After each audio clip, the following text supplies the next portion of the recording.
Erling Haaland has been clocked at 36.5 kilometers per hour at this World Cup before celebrating with a Viking hat in honor of his ancestry. Hafþór Bjornsson has deadlifted 510 kilograms. Sabastian Sawe ran 1 hour, 59 minutes, and 30 seconds this year, becoming the first person to break the 2-hour marathon barrier in an official record-eligible race.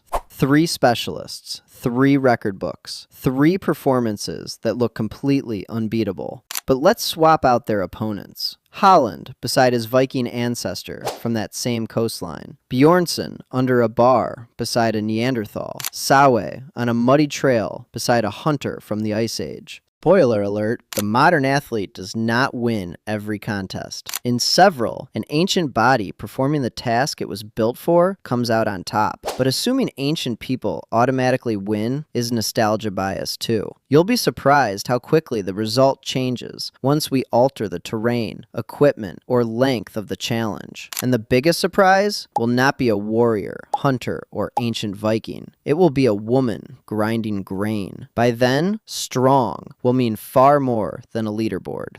Let's start with Haaland. Picture an ancient Viking moving through a Scandinavian forest when a wounded animal suddenly turns and charges. He has seconds to reach the trees or the other hunters before it reaches him. That is the kind of sprint his life might demand. Sudden and explosive, completely unplanned, over roots, rocks, and wet ground, possibly while carrying a spear. On a flat football pitch, however, Haaland almost certainly wins. His speed comes from years spent refining acceleration and stride mechanics, backed by modern footwear, nutrition, and recovery. Nobody measured an ancient Viking with a radar gun, so we cannot give him a top speed. Rough terrain might narrow the gap, but in a clean race, Haaland reaches safety first. And speaking of ancient Vikings, Haaland and the Norway team have celebrated by sitting in a line and miming a rowing crew. That gives us a fairer comparison. Sprinting and rowing both depend on force from the legs and hips. A sprinter drives against the ground. A rower pushes through the feet, extends the hips, braces the torso, and pulls through the back and arms. Haaland could certainly row. His fitness and coordination would make him far better than the average beginner. But he would not simply sit down and dominate. Efficient rowing requires technique, rhythm, grip endurance, and repeated pulling strength that football does not develop to the same degree. His hands, his lower back, his shoulders, all of it would likely fatigue long before his lungs did. Haaland produces the faster burst. An ancient Viking, trained at the oar, would probably win once that burst had to be repeated hundreds of times.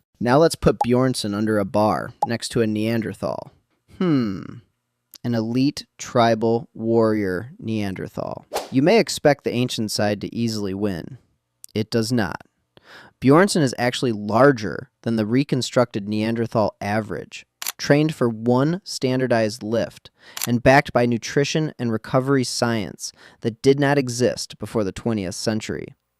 There is no credible version of the fossil record that gets a Neanderthal near 510 kilograms off the floor. And nobody ever tested one on a bar, so that number was never going to exist either way. Let's give them a fairer event instead. Thrusting a heavy wooden spear into a resisting animal at close range, from an unstable crouch, in the cold, over and over, for years. Here is where it gets interesting. Neanderthal arms were thick and powerful, and the shape of their elbows and forearms may have helped them create more force at close range. Still, one recent study warns that these shoulder differences may simply come from their overall body shape, not one special activity. At Neumark Nord in Germany, tests on 120,000-year-old deer bones showed that hunters used thrusting spears from very close range. They were near a fighting animal, not wrestling it barehanded or chasing a deadlift record. Now for the surprising part. A 2025 study found that Neanderthals had a less active version of AMPD1, an enzyme that helps muscles keep working during intense exercise. Most modern humans have a more active version, which may help muscles handle repeated, hard effort more efficiently. But this does not mean modern humans were automatically stronger. Neanderthals still had thick bones, large muscles, and powerful bodies. It only shows that their biology was more complicated than the idea that every Neanderthal trait made them a super athlete. Their skeletons suggest great power, but one muscle gene may have limited their endurance, and their real deadlift strength remains impossible to know. But surely ancient humans would win the marathon, right? Right?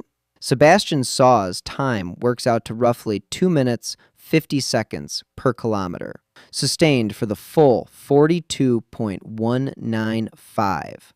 Ancient people covered enormous distances, tracking, traveling, persistence hunting, but none of it is the same event as racing a measured road course at maximum pace, with pacers and carbon-plated shoes built in a lab.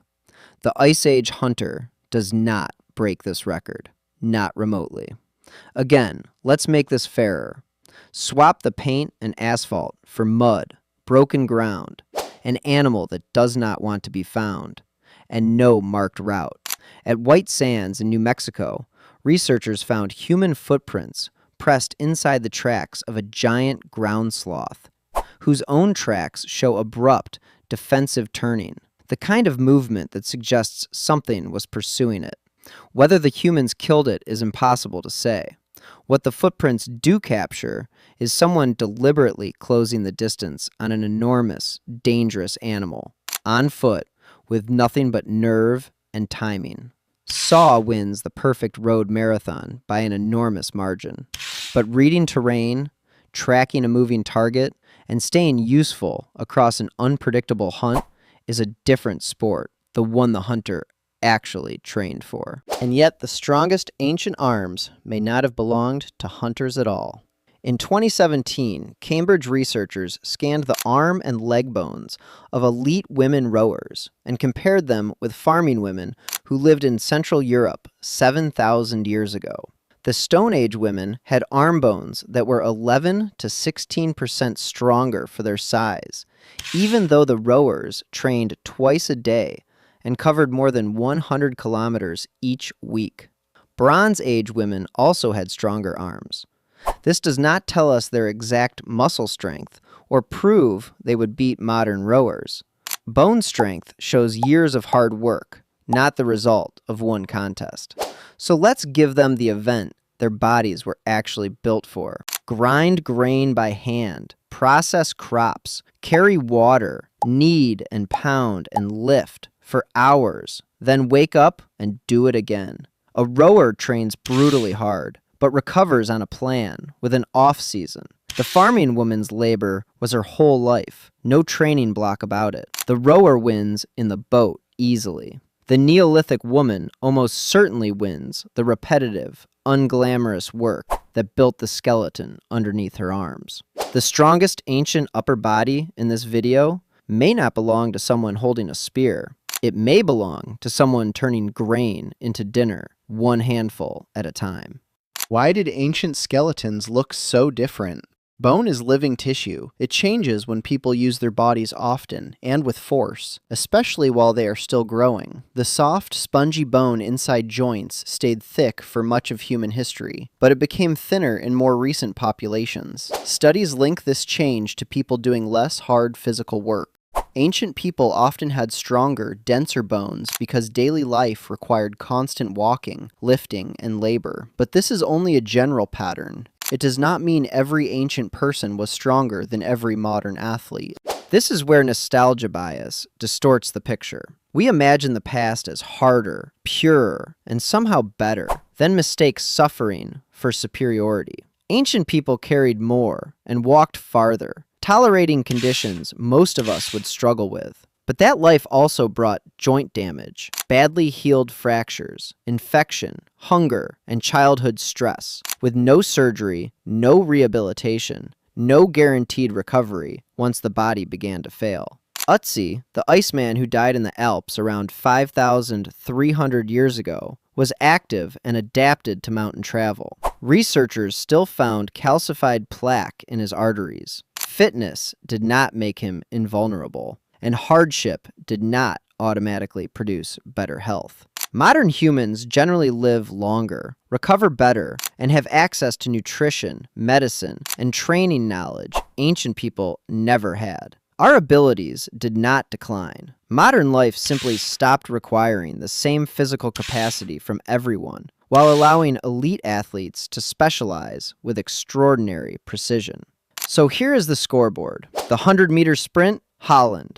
The Viking voyage and landing, the ancient Viking. The maximum barbell deadlift, Bjornsson. Heavy, close-range prehistoric tool use, probably the Neanderthal, though no clean number exists. The record-eligible road marathon, Sawe. Tracking and hunting across unmarked terrain, the Ice Age hunter. Repetitive agricultural labor across a lifetime, the Neolithic farming woman. The average modern person against an active ancient adult in ordinary physical tasks, the ancient adult probably wins. A trained ancient specialist against a trained modern specialist under modern rules, the modern specialist usually wins. Modern humans did not become weaker. Modern society removed the need for everyone to be strong in the same way, then gave a few specialists the science and equipment to push one ability beyond anything the ancient world likely achieved. Haaland likely wins a clean sprint, but the Viking was built for a different challenge, moving across rough ground, climbing into a ship, and rowing when needed.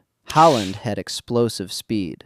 The Vikings' daily life demanded many kinds of hard work, and I'll see you in the next one.